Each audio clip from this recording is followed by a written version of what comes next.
আসসালামু আলাইকুম, কেমন আছেন সবাই? আশা করি সবাই ভালো আছেন।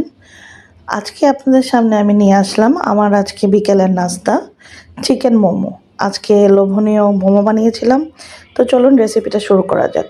প্রথমে আমি কিছু বোনলেস কিমা চিকেন নিয়ে নিয়েছি। আর চিকেনের মধ্যে আমি দিয়ে দিচ্ছি 1/2 টেবিল স্পুন আদা বাটা অ্যান্ড 1/2 টেবিল স্পুন রসুন বাটা।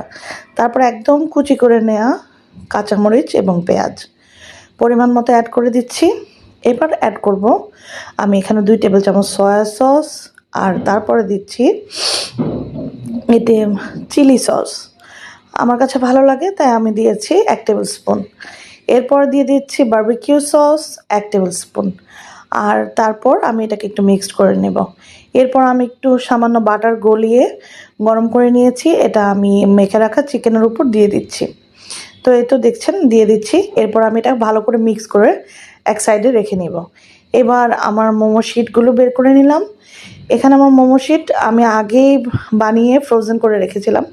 আপনাদের যদি রেসিপি লাগে আমাকে জানাতে ভুলবেন না, আমি রেসিপিটা আলাদাভাবে দিয়ে দেব। তো এই যে এখন আমরা মোমো তৈরি করতে চলে আসলাম।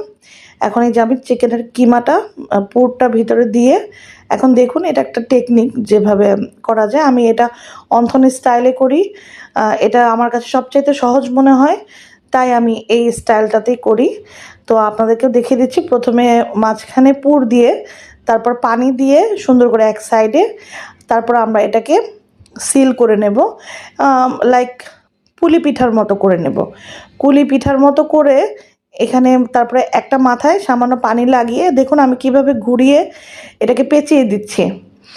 ঠিক এটাই, এখানে এই প্যাচটাই, যে পেঁচটা আমি দিলাম, এই মোড়ানোটাই হচ্ছে টেকনিক। এটার কারণে এটা একটু ইউনিক দেখায়। এটা আপনারা আরেকটু ভালো করে লক্ষ্য করুন। আশা করি একটু লক্ষ্য করে দেখলে বুঝতে পারবেন। এটা আসলে ভাষায় বলে বোঝানোর মতো না, এটা যেহেতু হাতের কাজ আপনাদেরকে দেখে বুঝে নিতে হবে।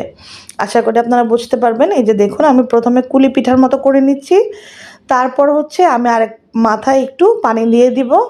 পানি দিয়ে আমি ভালো করে একটা পেঁচ দিয়ে দিব। এটাকে মুড়ে নিচ্ছি আমি। এটাকে মুড়িয়ে নিলেই দেখুন একটা সুন্দর ফুলের মতো একটা শেপ হয়ে যায়, অন্তনের মতো। তো আমার কাছে এটা সবচেয়ে সহজ লাগে, এজন্য আমি এই টেকনিকটাই ফলো করে বানাই, এই শেপটাতেই বানাই।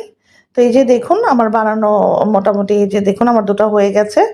এরপর একা একা আমি বানিয়ে নেব, সবগুলি আমি রেডি করে নেব। এই যে দেখুন আমার সবগুলি রেডি করা হয়ে গেছে। তো এই যে দেখতে পাচ্ছেন আমার মোমোগুলি এখন একদম রেডি। তো এখন আমি এটাকে ফ্রাই করতে চলে যাব। আজকে আমি এটাকে স্টিম টু ফ্রাই করব। এই যে আমি ফার্স্টে ফ্রাই প্যানে সামান্য তেল দিয়ে দিচ্ছি। এরপর তেলটা গরম হয়ে এলে আমি এতে একে একে মোমোগুলি দিয়ে দেব।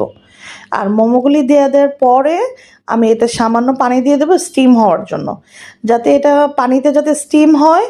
দেন স্টিম হওয়ার পরে সেই তেলটার মধ্যেই মোমোটা আবার ফ্রাই হয়ে যাবে।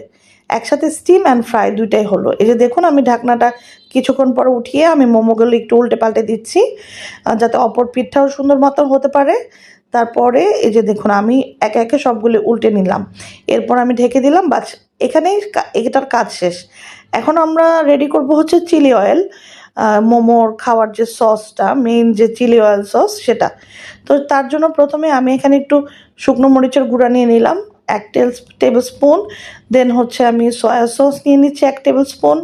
তারপর বারবিকিউ সস, টমেটো সস, তারপর হচ্ছে চিলি সস, আর হচ্ছে সাদা তিল। আর এরপরে আমি এই যে গরম তেলে রসুন কিমা ফ্রাই করে সেই গরম তেলটা আমি সসগুলির উপর একদম ঢেলে দিলাম। এটাই ছিল আমার সসের রেসিপি। আর এখানে একটু চিনি অ্যাড করেছি যেহেতু ঝালের পরিমাণ অনেক বেশি, আর সামান্য পানি অ্যাড করেছি, যেহেতু বেশি ঘন হয়ে গেলে আপনারা একটু পানি অ্যাড করে নিতে পারেন। আর একটু ফ্লেভারের জন্য আমি সামান্য এখানে লেবু চিপে দিয়েছি। এটা আমার কাছে এটা টেস্ট ভালো লাগে, আপনাদের কাছে ভালো না লাগলে অ্যাভয়েড করতে পারেন। তো এই যে দেখুন আলটিমেটলি আমার মোমোগুলি রেডি হয়ে গেল।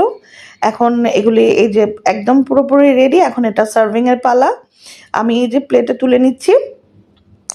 তো এই তো দেখতে দেখতে এই যে আমার মোমোগুলি হয়ে গেল। এই যে দেখুন এখন একদম রেডি খাওয়ার জন্য।